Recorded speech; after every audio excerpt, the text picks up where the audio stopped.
and welcome to my kitchen. My name is Denise, and today we'll be making homemade chicken stock for just pennies per quart. I'll be using the parts of vegetables and chickens that most people just throw away. When I buy a rotisserie chicken, I keep the bones and I put them in a zip top bag and store them in my freezer. As you can see here, this is one I've had in my freezer.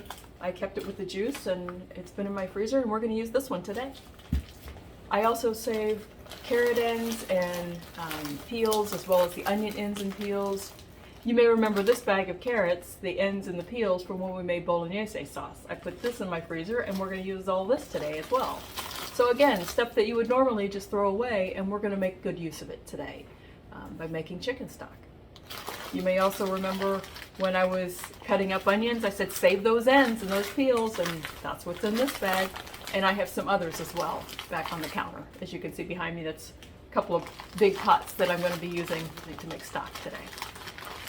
In addition to what you see here, I also have some asparagus stems, celery roots, some scallion roots, and sometimes if I have them, I'll even put in apple cores and peels. You don't even taste it, and it's better than throwing the stuff away. The point is, if you want to have stock that's almost free, make it yourself. It's easy. I'll be making a huge amount here, so I have enough to make it worthwhile to pressure can.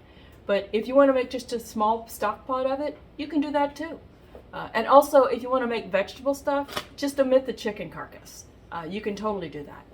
Either way, you can save a lot of money, and you can add a tremendous amount of flavor to your dishes when you use your homemade stock. You've seen me with my mashed potatoes video, where I use my homemade stock to cook the potatoes in, and that's just one example of where you can use it, and it makes a huge difference. If you've made those potatoes, then you can tell the difference from when you make potatoes, mashed potatoes with just water versus when you boil them in homemade stock. It's night and day. So without further ado, let's get started. Let's get over to the stove.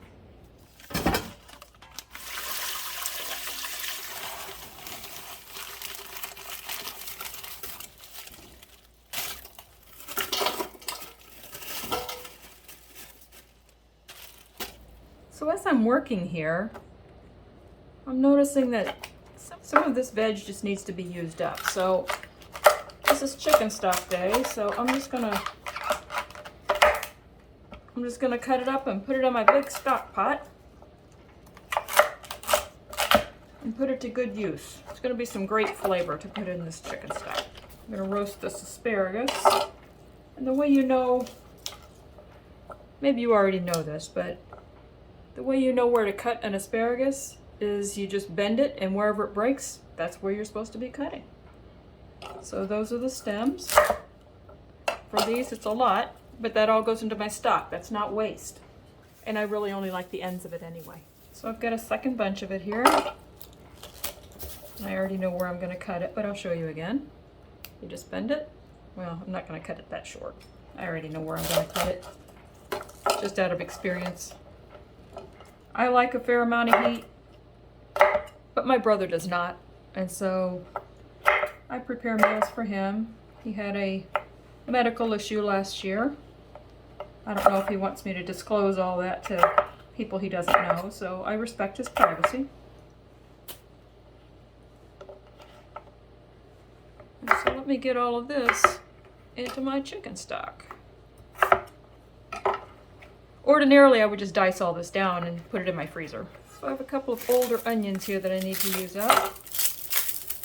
And this is the perfect day since it's chicken stock day. Oh, that's beautiful. I could have kept that one. Oh well, I have plenty of onions around here.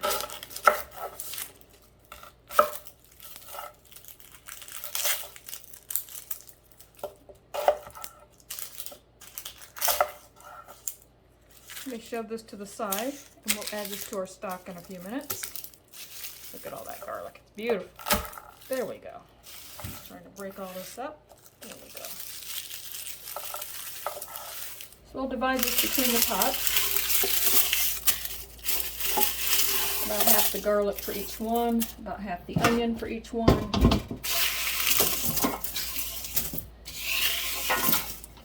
You know, the first person I saw do this was Iron Chef Jeffrey Zakarian, and I saw him do it and I thought, hey, I can do that. And so I've been making it like this ever since. So Iron Chef Zakarian, if you are out there, thank you for the inspiration. Now I'm just going to finish filling these up with water and we'll get it going. Alright, so I'll get the flame on both of these on high. And I'll put the lids on. I do not season my stock. I never do, so that way I know when I go to use it, then that's when I season it. Alright, so our chicken stock has finished cooking and it's been just chilling out over here. Here's the bones and the veg. You can see the glorious color. And so now what I need to do is strain all this out. And I won't bore you with all these details. Now you can use your hands, you can use a spider like this. That's what this thing is called. You can just dip this in here, drain everything out. And that's probably what I'll do. But I'll go off camera for that, and I'll be back when it's all strained out.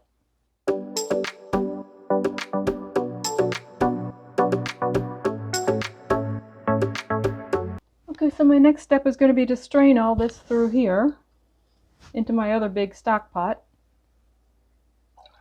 And so I'm just going into a cheesecloth.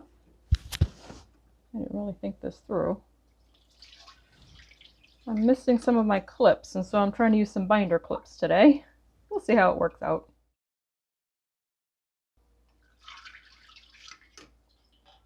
And you don't have to make batches this big.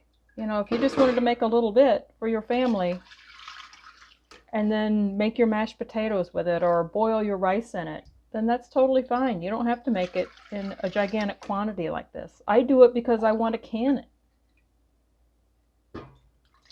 I want to make it worthwhile to, let me get my arm out of your way. I want to make it worthwhile to drag my canners out. And this is a cheesecloth bag. I got it off of Amazon. If you're interested in it, I can link it in the description box below. Just leave me a comment and let me know. You don't have to do this step because all that's in here, pieces, you know, smaller pieces of vegetables, smaller pieces of chicken or turkey or whatever you've chosen to use in your stock. I'm just doing it to keep mine as clear as possible for when I can it. So I'll do this and I'll be back when I'm done. Okay, so we have strained our broth. Thank you for joining me in my kitchen today. If you enjoyed this video, please leave me a like and consider subscribing to my channel. When you subscribe, if you leave a comment that you did so, then I'll say hi back to you. I'll be uploading more content for you to enjoy, and in the meantime, I'll pop a couple of cards up for you to enjoy some of my other recipes. Until next time, be safe and be well.